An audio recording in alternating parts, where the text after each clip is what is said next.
searching today, as I mentioned, fenders for my truck. As you can see, of course, this is totally unacceptable because that quarter fender, it's doing absolutely nothing. And I had half fenders on my step deck, but over there the trailer was covering the top of the wheels. Like here, see, my gooseneck is narrow in the front, right? It's pretty much the width of the frame of the truck, so the wheels are totally open. So, and they're all 52 inches apart, the pusher axle and the drive axle. So this is kind of like a tridem, right? The only problem is that the pusher axle, you see how it sits higher, and I specifically put that measuring tape in there because when the fender is installed, there should be still some space, right? So basically it'll be at that height over the pusher axle, so there'll be like a gap over here on the drive axles, right?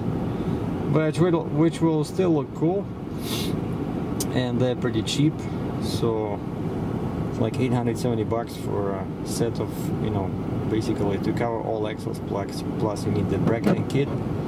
But of course, to go fancy, I saw online lots of guys just install single fenders over each axle, you know, those round ones, but then the price almost doubles because you still need bracketing kits and stuff like that. But if I install that, that should prevent me from having electric problems in this bad weather, because of course it's one thing when you are in Texas or Florida and you don't see this white stuff, right?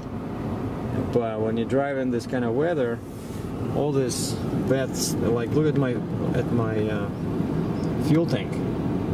There's Y's in there, there's all kinds of sensors, right? And there's all this stuff flies in there, especially when my pusher is down, when I have a heavy load.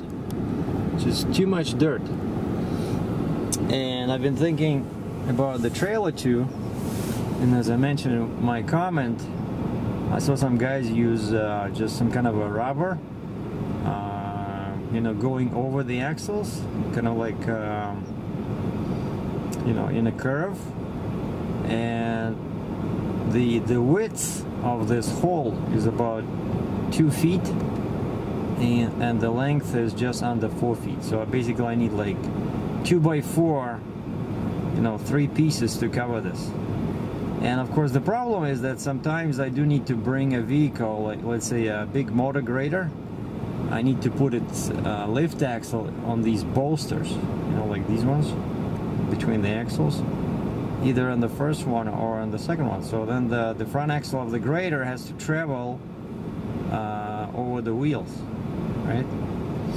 And then sometimes I have some occasional skids in there, like even now when I had this SPMT transporter, that power pack was sitting right there, you know. So it's not an easy engineering solution.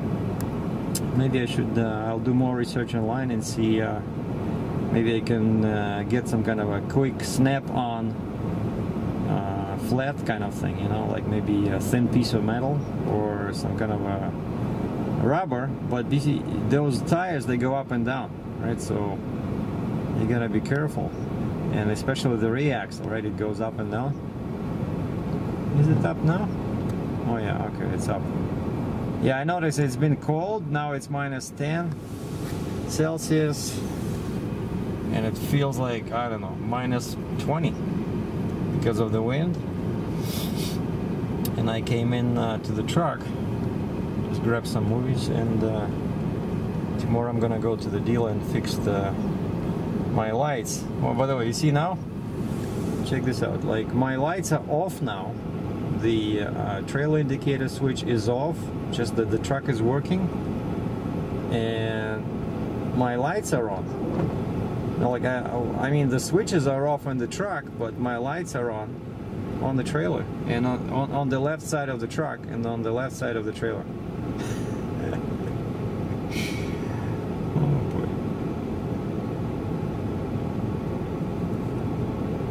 So And another consequence of not having fenders is that Honda motor, I don't know who came up with that idea to have those openings in that case, but quite a few times I see lots of dirt inside there, and I tried putting like wrap it up in some plastic, but there's still water, and there's nowhere to go, and the water just sits on the floor there inside that casing. And by the way, all these cables, they go through there. See, like that green electric cable? It's not a very good design.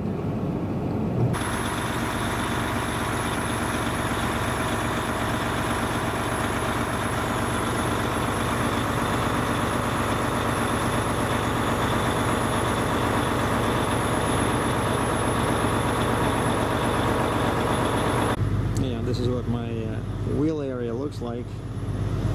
Everything is open, as you can see. And all the wiring is here. So I really don't want to get dirt in there, but see, there's lots of dirt, and a lot of it just comes from the wheels, because the wheels spin, you know, the way they do. So all the dirt flies up and then lands on the trailer. I noticed many times that, see all this dirt here and here. So it's not just from the road when people pass me, but it's just all the gets thrown like this way, you know, and it's not even good for the load, right? When people trust me with the load. Now look at this. My lights are off now. They're supposed to be off. Look at this. Right? That's clearly a problem with the trailer. See these glimmering, right? That one has only 2 elements on, even though I know that light is okay. That one is fully on. This one has 2 elements on, and the right side of the trailer is dark. You see? What a weird. And this is, of course, if you remember, right? I already replaced this one once. I replaced this one, the switch for the lights. I replaced them probably 3 times, and there were some leaks, but electric is just not good. See, why is it on? I don't even know. Where is that ground? Where would it be? Somewhere probably here? No? Yeah, because of course, if that is what I think it is, it's all in the open. Everything flies in here. You know? Maybe I should have gotten those load-bearing fenders. You know, they have like a piece of metal here, but they had about 800 pounds, and the price was, I think, 2,000 bucks. You know, you can never win. Either you protect everything, but then you become too heavy, and you know, and it's actually, without those fenders, it's easier to fix anything, any problems, because you can see right away all the brakes. You know, it's easier for mechanics to work on a trailer like this. So here's the website that lots of people probably know, the Minimizer. They specialize in fenders, and normally I think these guys, everything is overpriced, but it depends. Turns out you can still find some, you know, good deals. And I looked at lift axles first, and they're all wrong. Basically, they're all single axle, like pusher, you know, like for a small construction truck or something. And then I checked construction, half fenders, and then I was looking at this one, and they don't look too expensive, but a set includes 2 pieces only, right? And then I looked at this one, Min 300. Now they look a bit ugly, you know, because these are like but you see they're all connected, and as you can see here, the axle is up. So of course there's very little space in here, but there's more space in here. And I thought, you know what, this might work. See, look. And then I started looking online for their, you know, dealers. I found these guys, Rhodes Works. I have no idea where they're located, but they are selling this Win 300. See, the same same plastic fender, and the light is optional. You see, I like how you can magnify the view, and it's $817. See, in stock, and you can choose black galvanized look or diamond plate, you know, black look. Of course, carbon fiber is crazily expensive, almost more than doubles the price. But the good part is that 817 bucks, if you read carefully, it says the set consists of 6 pieces. 6 pieces. Right? So that means that when you pay 817 bucks, you have the set of fenders enough to cover, you know, all your 3 axles. The only other thing you need is you need this $364 kit, bracket kit, which basically you see all these little connectors that allow you to connect the fenders to the frame, you know. But what I saw online, what some guys were going, they were going for this, I think this one. Yeah, kind of like this look. You know, each axle is kind of like wrapped, basically wrapped around separately, and so you can get 3 of these, 3 sets of these to cover all axles. But if we look at the pricing, okay, where are those fancy ones? Okay, you see, like this one, this Texas double is $482, and again, you gotta be very careful because you can buy right away, right? It says add to cart, but you gotta be very careful and read the line number 2, which says the set consists of 2 pieces. 2 pieces. So when you pay 482 bucks, you get 1, 2.